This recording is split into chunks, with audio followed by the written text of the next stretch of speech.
The first and last time you saw my big turbo Talon running, this is what happened. Something happened? Cooling. Yeah. It blew right off of the radiator. Cool.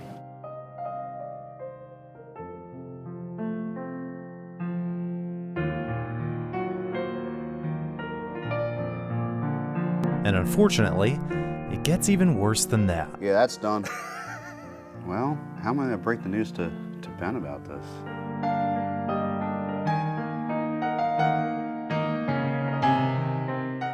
Seeing as how I was the one driving when the Talon decided to fall apart, and because Ben is too busy and not really helpful when it comes to working on cars anyways, I've taken it upon myself to rebuild the 4G63. The only speed bump is that I've never really rebuilt a 4G63.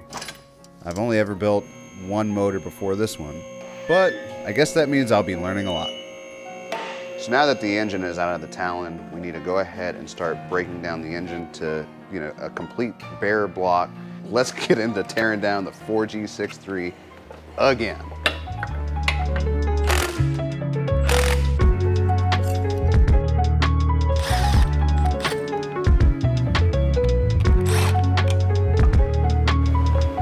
Huh. I'm just making a mess. This part of the process I'm very familiar with. Between all the engines that both Bens have oil starved, seized, or blown up over the years, I've had to disassemble quite a few engines. Now the question is, did I drain the oil out of the oil pan? Let's hope I can even get it off because of all the RTV that I put on it. Hey-oh. Is it empty? Well, not the best looking. Yeah, there was a bunch of coolant in it. Yep. Yeah, when I drained it, it was actually kind of funny. All you saw was coolant first. Then, like, after a little time went by, finally started to see oil.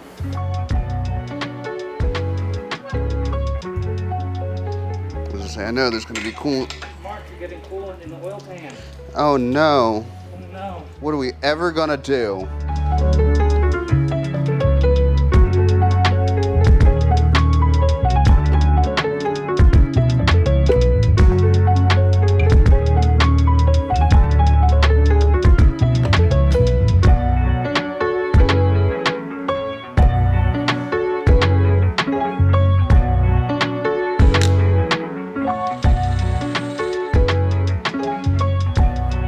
Now that the engine is apart, we need to start actually fixing it. And the very first step is going to require me to bring in a welding expert. Hey, Andrew. Hey, what's up, Mark? I'm here again. Thank goodness. We missed you. Yep. It shows. Yep. Ben called me and Mark explained that they had a failure and it looks like it's going to be a cast repair, which is tricky. Not always something that will work. We'll give it a shot. We're going to have to go through and kind of build everything up, and then they're going to have to probably carry it to a machine shop and have it washed and then decked. And there is like a divot that looks like it's probably not going to seal that coolant passage. So we'll start by prepping, grind it out to get kind of clean material in there, and then try to fill it up. Have you ever seen that before? I've not seen this, but I guess there's a first time for everything. yeah, we'll give it a shot. I told Ben there's no promises, and like I always state, I have no responsibility here. So I'll give it a shot, and we'll see what we can do.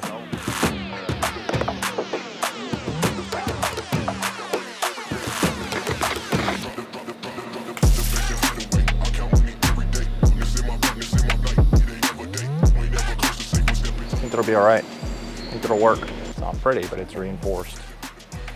Sweet.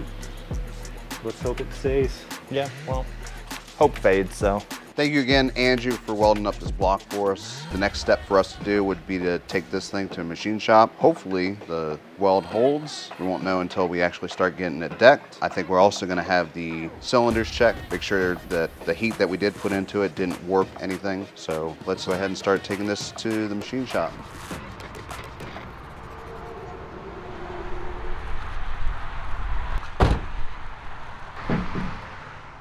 I took the block to our local machine shop to get decked. The excess metal from Andrew's weld will need to be completely flattened in order to make sure that the head gasket seals properly. Mark, what do we got? We can't exactly put power to the ground, at least in third. We got some extreme hot spots right here. And then I know it's hard to tell in camera, but like if you feel it, it's got a divot in it. And it looks like the clutch has just been contacting here on the outside edge of the flywheel. So that's probably what's been slipping. But hopefully we can just go ahead and replace this ring here. It'll be nice and flat again, so it'll give better contact, and we could actually start laying all the power to the wheels. And then probably break something else.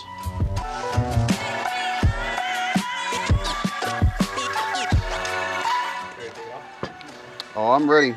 You ready? I'm ready. I'm ready. All right, here we go. All right.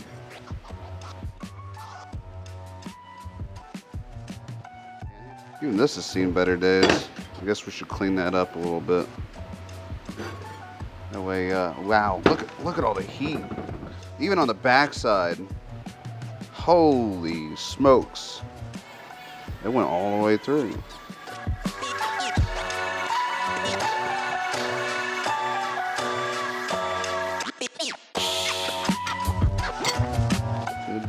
Did that. 5 foot-pounds.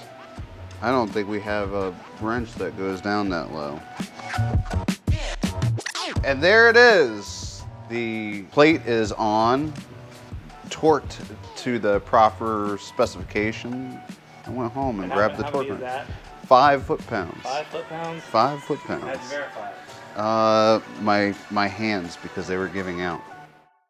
We got the block back from Kowalski. We welded the area that needed to be welded. They decked it. The block was not even. They took about 5 thousandths, I believe, off the entire block. Once they decked it, they looked at the cylinders and noticed, like, hey, look, it needs better cross hatchings.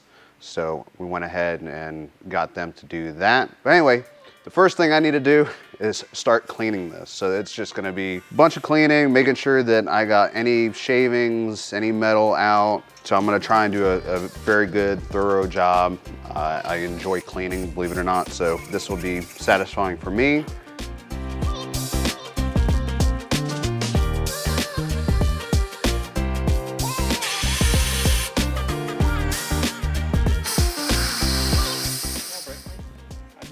I honestly don't.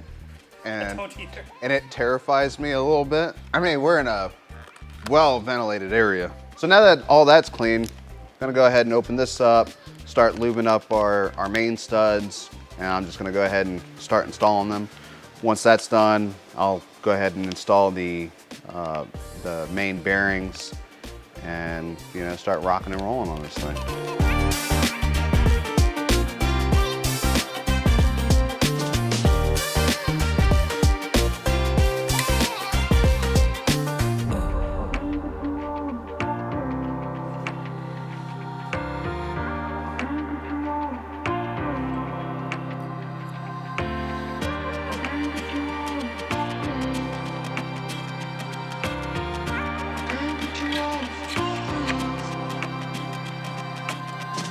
What we're also going to do is put in new piston rings, which we're worried about because I've never done this before. Did a lot of research.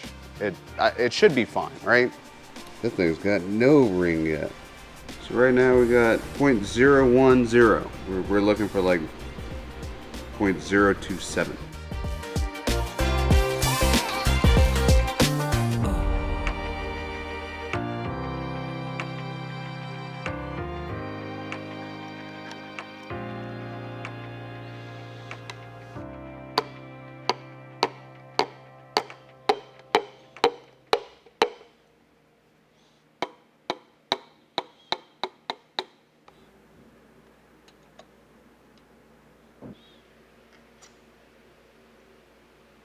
Now we crank down on this until can't crank down on it no more. Measure this in Ugadagus. What is the German term for Ugadaga? Guten Tag. Good and tight? Guten Tag. All right.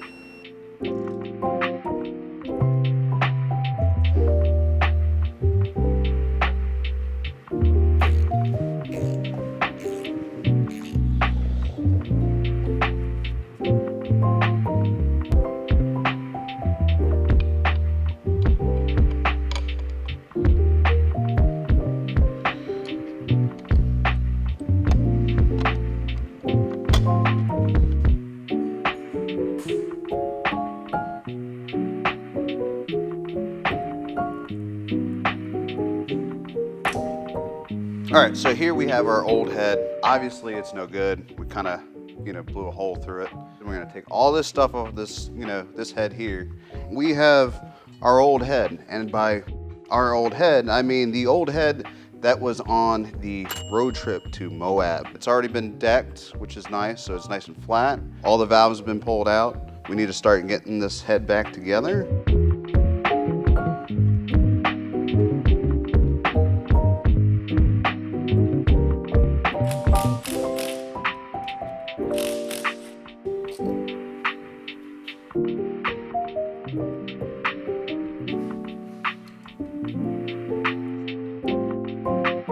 All right, so this is a Cometic 5-layer gasket. We figured that we were gonna need a little bit of extra layering since we took a little bit off of the block and we took a little bit off the head. I believe this ought to do. Now I can go get the ARP head studs. I've already cleaned all of them off, and I just need to put some ARP lube on them. Go ahead and run them down as far as they'll go, and then we can go ahead and throw on the head.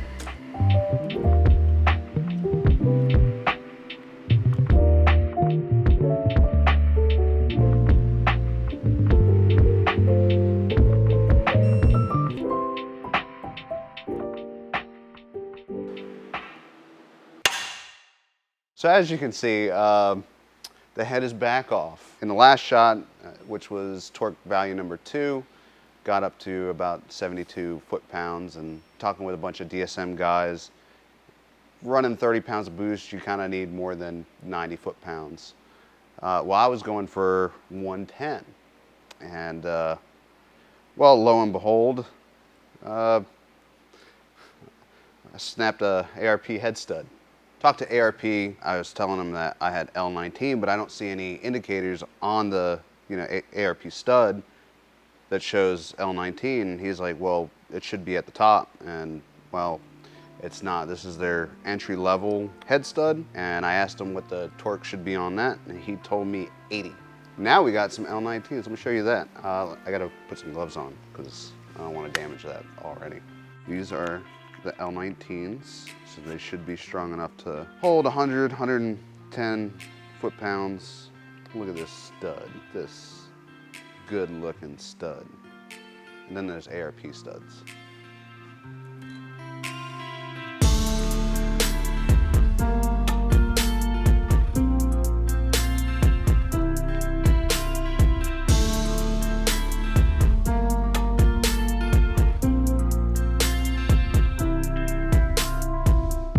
This head stud was the head stud that broke. I'm sitting here, putting the nuts on. Now, I was about to go put it on, and then I noticed that the washer wasn't sitting flush. There was I guess maybe some damage or whatever inside the casting.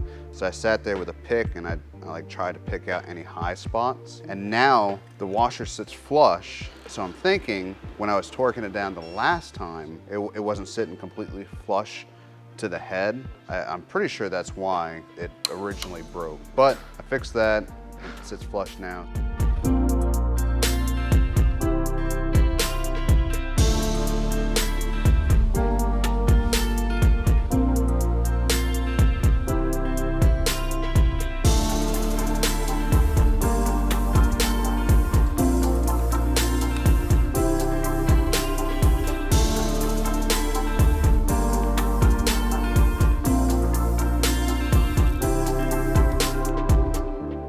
So now the Talon engine is starting to actually look like an engine again, which is very exciting. So what we need to do now is go ahead and start filling this thing full of oil and start priming the whole engine to get all the oil to the vital parts. Well, what better oil to run than Valvoline SAE 50. This has got about double the zinc that you would normally find in your oil. Feel pretty confident that we'll be as protected as we could ever be. This will just be to kind of prime the engine, let it run a little bit, and just make sure everything is lubricated as it needs to be.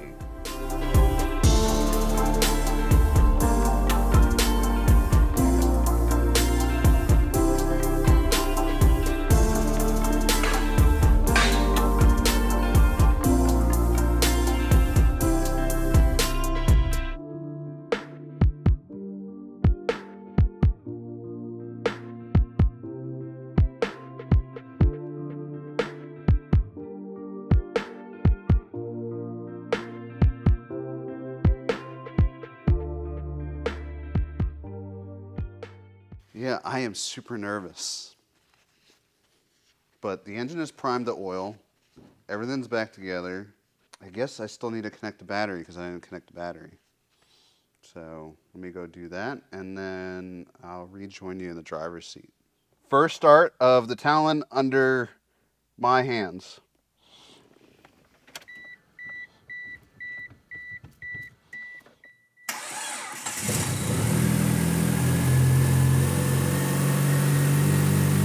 Oil pressure is 92, 94.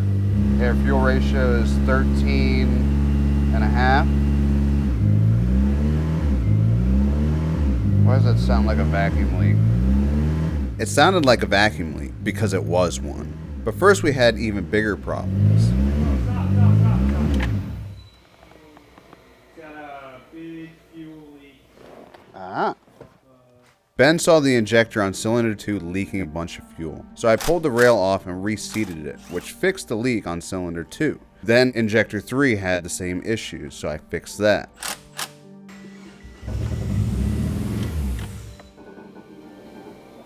What was that? I don't know, maybe it was flooded?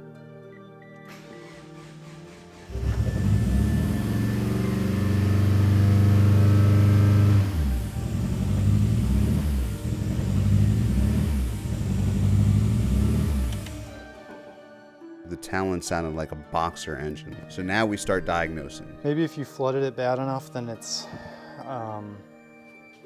fouled the plug, Maybe. so it's not getting spark. We could check the plug.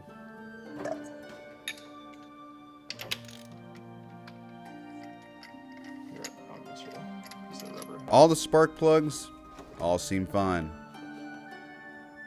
Well, we can pull the spark plugs and check compression.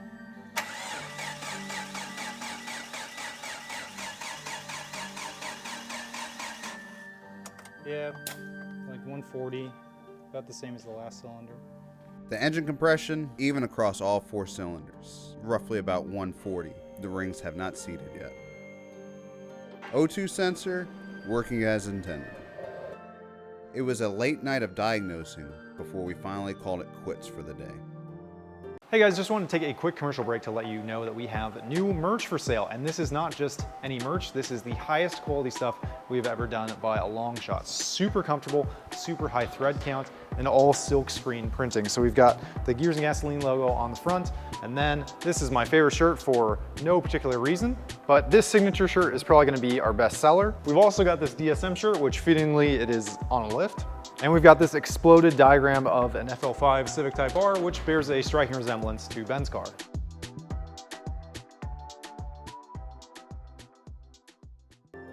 Since you had me put this thing back together, obviously there were some things that were missed. And one of those things that were missed was the cam angle sensor and the position that it should be in. I did not know this, so I'm still learning about these engines. So it's 180 degrees out, which would definitely, give us some fueling issues. And that is going to be top dead center. Everything's plugged in. We got the cam angle sensor in the position that we want it, which is the correct position. Yeah, ain't nothing to it but to do it. Let's fire it up. It's still running lean. I don't know what it's doing. I was on the phone with Kenny, who was going over the tune with me, and on his end it showed that it needed more fuel, which led me to believe that there was something wrong with the injectors. And that's when I decided to pull the injectors again, and I finally found the issue. I'm the reason why this thing won't idle, and it was because I damaged not 1, but 2 injectors. Did not pay attention to when they were going in. I thought I was, and instead it sandwiched itself against the head and messed up the spray pattern. That would be a damaged injector. Hey, it runs. It runs like a Subaru. It runs like a Subaru, but Mark, you assembled this engine at the molecular level. We literally welded this motor back together, and you were in charge of all the little I broke a lot of things. thousands of things. Yeah, but Also, it runs. Not well. I'm tired. Mystery solved. Sorry, you won't be able to get a first drive. Maybe next time. Maybe next video. I'm proud of you, buddy. Thank you very much for fixing my car for me. You're welcome for breaking your car yet again.